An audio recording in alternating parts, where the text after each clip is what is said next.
Welcome to inside. Tirumala శ్రీవారి లడ్డులో కల్తీ నెయ్యి వ్యవహారం మీద మాజీ సీఎం జగన్ ఘాటుగా స్పందించారు. నాణ్యత ప్రమాణాలు పాటించడంలో, కొనుగోలు విధానంలో దశాబ్దాలుగా ఉన్న విధానాలే అనుసరించామని చెప్పుకొచ్చారు. అయితే ఇప్పటికే దేశవ్యాప్తంగా ప్రకంపనలు సృష్టిస్తున్న ఆ వివాదం వైసీపీకి చేయాల్సిన నష్టమంతా చేసేసింది. కేంద్రం దీని మీద దృష్టి పెట్టడంతో ఆ వ్యవహారం మరింత పదునెక్కింది. కేంద్ర మంత్రులు వరుసగా స్పందించారు.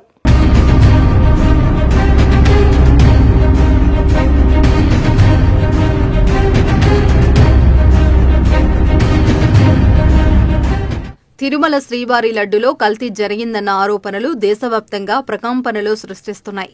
ఈ విషయంలో రాజకీయ పార్టీల నాయకులు, ప్రజా సంఘాలు, ధార్మిక సంఘాల నేతలు తీవ్రంగా స్పందిస్తున్నారు. ఇందుకు బాధ్యులైన వారి మీద కఠిన చర్యలు తీసుకోవాలని డిమాండ్ చేస్తున్నారు. తాజాగా ఈ విషయం మీద కేంద్ర మంత్రులు వరుసగా స్పందించారు. కేంద్ర మంత్రి జేపీ నడ్డా ముఖ్యమంత్రి ఎస్ చంద్రబాబు నాయుడుతో మాట్లాడి పూర్తి నివేదిక కోరారు. ఈ విషయాన్ని కేంద్రం పరిశీలించిన తగిన చర్యలు తీసుకుంటుందని చెప్పారు. ఇక కేంద్ర ఆహార శాఖ మంత్రి ప్రహ్లాద్ జోషి చంద్రబాబు చెప్పిన అంశం చాలా తీవ్రమైందని, సమగ్ర విచారణ జరిపి దోషులను శిక్షిస్తామని అన్నారు.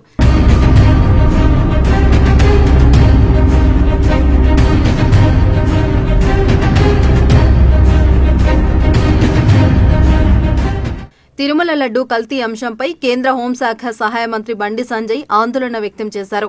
ఈ మేరకు ఆయన సీఎం చంద్రబాబుకు లేఖ రాశారు. ఈ అంశం హిందువుల మనోభావాలను కలిచివేస్తుందని, తిరుమలలో అన్యమత ప్రచారం జరుగుతున్నా గతంలో పట్టించుకోలేదని ఆరోపించారు. లడ్డులో జంతువుల కొవ్వును వినియోగించడం హిందూ ధర్మంపై దాడికి జరుగుతున్న కుట్రగా భావిస్తున్నామన్నారు. సీబీఐతో విచారణ జరిపిస్తే వాస్తవాలు నిగ్గు తేలుతాయని పేర్కొన్నారు. బాధ్యులపై తక్షణమే కఠిన చర్యలు తీసుకోవాలని బండి సంజయ్ లేఖలో డిమాండ్ చేశారు.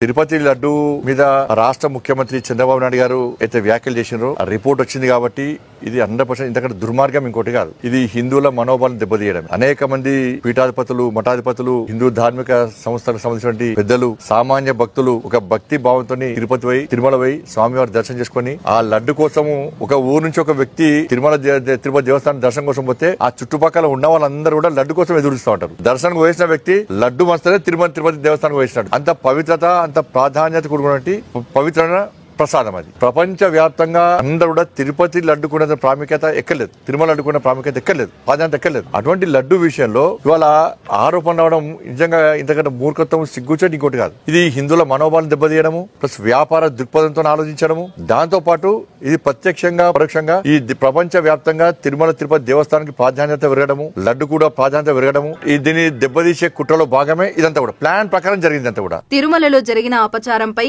వీహెచ్పీ సుప్రీంకోర్టు పిల్ వేసింది. యానిమల్ ఫ్యాట్ వాడకంపై విచారణ జరిపించి నిజాలు నిర్ధారణ చేయించాల్సిందిగా కోరింది.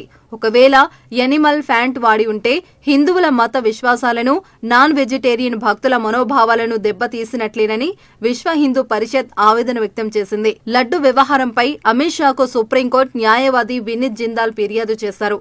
జగన్, టీటీడీ పాలకవర్గం కాంట్రాక్టులపై చర్యలు తీసుకోవాలని కేంద్ర హోంశాఖను కోరారు. హిందువుల ఆత్మను జగన్ హత్య చేశారని ధ్వజమెత్తారు. ఉద్దేశపూర్వకంగానే జగన్ ఈ చర్యలకు పాల్పడ్డారని ఆరోపించారు.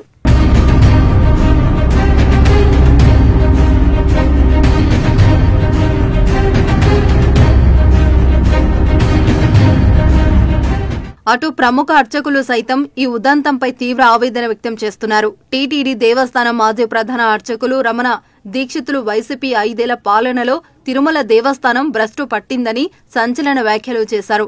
లడ్డుతో పాటు శ్రీవారి అన్ని ప్రసాదాల్లోని కల్తీ పదార్థాలు వాడి అపచారం చేశారని ఆరోపించారు. శ్రీవారి నెయ్యి, నూనెను తాను కూడా ల్యాబ్ టెస్టు చేశానని, అందులో కల్తీ జరిగినట్లు గుర్తించానన్నారు. దీనిపై అప్పటి టీటీడీ బోర్డు అధికారులను ప్రశ్నిస్తే తనపై తప్పుడు కేసులు బనాయించి ఇబ్బందులు పెట్టారని వాపోయారు. ఇది ఈ 5 ఏళ్లు నిరభ్యంతరంగా ఈ మహాపాపం జరిగిపోయింది. ఒక సైంటిస్ట్గా ఈ నెయ్యి యొక్క పరీక్షల యొక్క ఫలితాలు కూడా నేను చూశాను, ల్యాబ్ రిపోర్ట్స్ చూశాను. ఇందులో కూడా వెజిటబుల్ ఫ్యాటు, అనిమల్ ఫ్యాటు, జంతువుల యొక్క కొవ్వు పదార్థం, స్థావరాల యొక్క జంగమాల యొక్క కొవ్వు పదార్థాలు కలిసినట్టుగా ల్యాబ్ రిపోర్ట్ను చూశాను. దీన్ని ఎన్నోసార్లు అప్పటి ఈఓ గారికి, చైర్మన్ గారికి దృష్టికి తీసుకెళ్ళి ఇలా ప్రసాదాల నాణ్యత సరిగ్గా లేదు, ముందులాగా లేదు, ప్రసాదాల పరిమాణాలు స్వామివారికి సరిగ్గా నివేదన కావడం లేదు, సరైన ఆగమ ఉక్తమైన కాలాల్లో స్వామివారికి నైవేద్యాలు జరగడం లేదని ఎన్నోసార్లు దృష్టికి తీసుకెళ్ళాను. ఇటువంటి విషయాలు నేను అధికారుల దృష్టికి, చైర్మన్ దృష్టికి తీసుకెళ్ళడం వల్ల నాకు వాళ్ళ వద్ద చెడ్డ పేరు వచ్చింది. అందువల్ల నన్ను చాలా హింసలు పెట్టారు. ఎన్నో చట్టవిరోధమైన ఎన్నో కేసులు నా మీద బనాయించి నన్ను కోర్టుల చుట్టూ తిప్పారు, ఇప్పుడు తిప్పుతున్నారు. ఆంధ్రప్రదేశ్ ఉప ముఖ్యమంత్రి పవన్ కళ్యాణ్ దీనిపై చర్యలు తీసుకుని కేంద్రం దృష్టికి తీసుకెళ్లానన్నారు.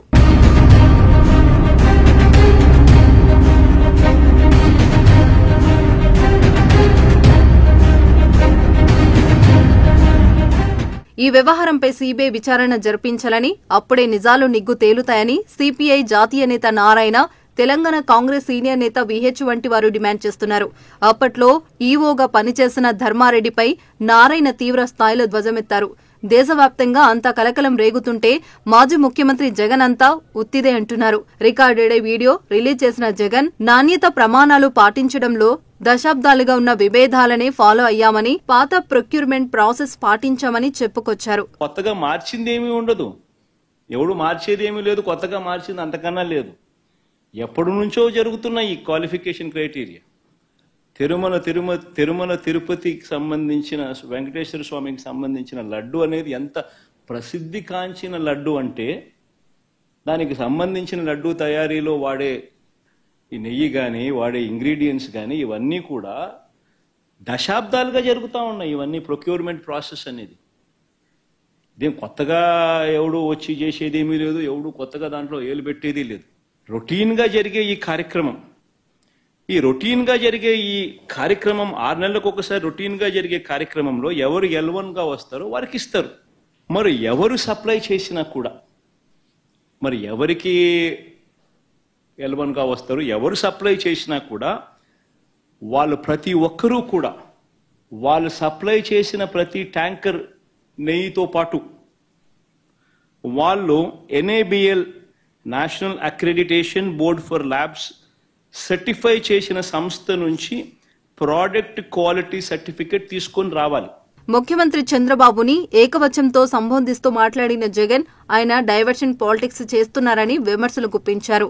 నెయ్యి నాణ్యత లోపాన్ని గుర్తించామని, కమిషన్లు తీసుకుని ఎక్కడ లేని తక్కువ ధరకు నెయ్యి కాంట్రాక్టులు ఇచ్చారని ఆధారాలు బయటపడుతుంటే జగన్ ఇప్పుడు వివరణ ఇవ్వడం కేసుల భయంతోనే అన్న అభిప్రాయం వ్యక్తమవుతుంది.